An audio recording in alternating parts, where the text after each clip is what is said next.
দিয়ে দিয়েছে ফুটন্ত তেলে শুকনো লঙ্কা, ফুটন্ত তেল এখন গরম।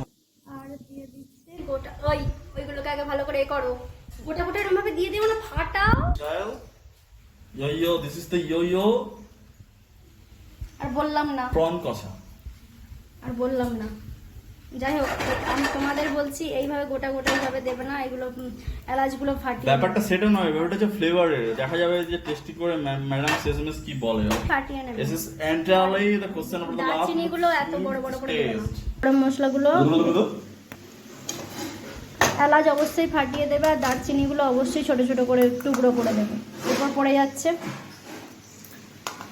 পেঁয়াজ,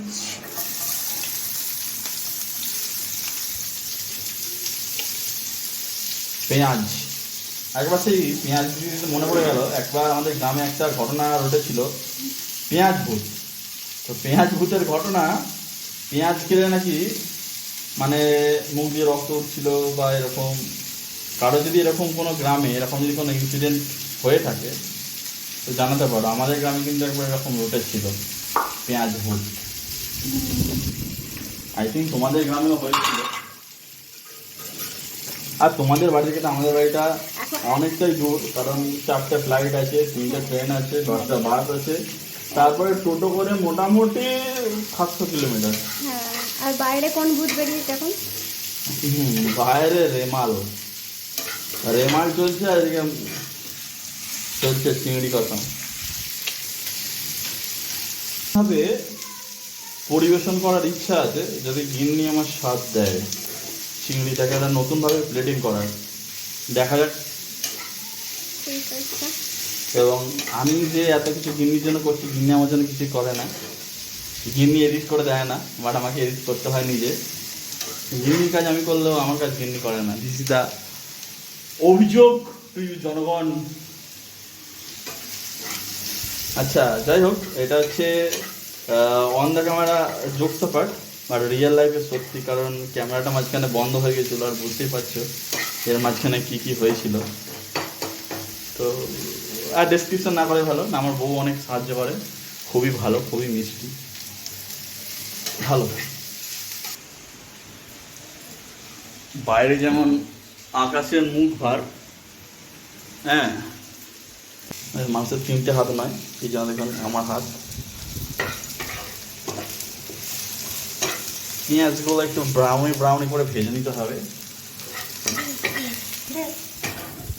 পরিমাণ মতো লবণ দিতে যে বসে ধাক্কা খেয়ে পড়ে গেল, লবণ দিচ্ছে যুদ্ধ হয়ে চলে। আমি ভেজে রাখি না, এটা ও রান্না করলে তো রান্নাঘরে যে কি অবস্থা হয়, মানে তারপরে একজনকে যে কতক্ষণ ধরে খাটতে হয় রান্নাঘরটা গোছানো বাগানোর জন্য, তার ঠিক নেই।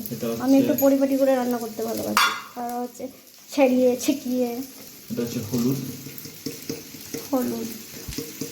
গুঁড়ো না আছে ঘরে, প্যাকেট আছে।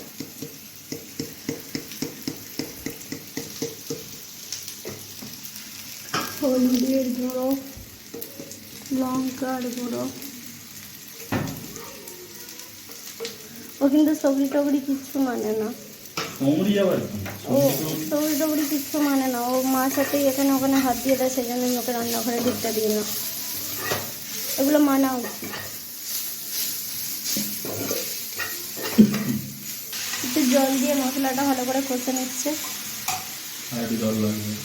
মশলা কম হয়ে গেছে, এত কম মশলা দিলে হয় না, এত কম মশলায় রান্না হয় না ভালো।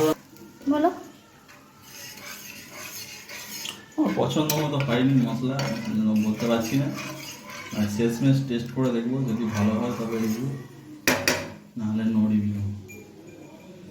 না ভালোই হবে। দুর্ভিক্ষর বাজারে আসলে মিক্সিতে মশলাগুলো পেস্ট হলে বেশি এটা থকথক একটা গ্রেভি ভাবটা আসতো, কিন্তু মিক্সিতে যেহেতু কাজটা হয় না সেই জন্য সেই থকথকে ভাবটা হয়তো আসবে না, কিন্তু খেতে হয়তো ভালোই হবে, নো ডাউট। কিছুই নেই। আমি একটু গিয়েছিলাম বাইরে, চিংড়ি মাছগুলো দেওয়া হয়ে গেছে, আর সামান্য একটু চিনি দিয়ে দেওয়া হলো, তাই তো এটা টেস্টটা বেশ ভালো আছে। ওয়াও, পুরো একদম কষা কষা একটা চিংড়ি, হেভি লাগছে, হয়েই এসেছে। ফ্লেম বন্ধ করে দেওয়া হয়েছে, আবার একটু গরম মশলা গুঁড়ো দিলেই হয়ে যাবে। বন্ধ একটু লোক। এবার দিয়ে দেওয়া হচ্ছে গোটা গরম মশলা।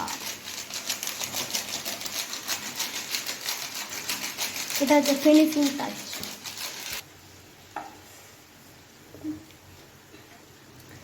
একদম গরম গরম প্লেটে সার্ভ করা হচ্ছে। ও লাভলি। যা একটা পড়ে গেছে, কোনো অসুবিধা নেই, ওটা আমি করিয়ে খেয়ে নেবো।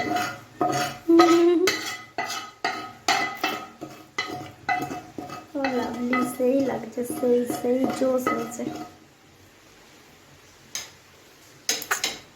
All credit goes to my বর। ছবি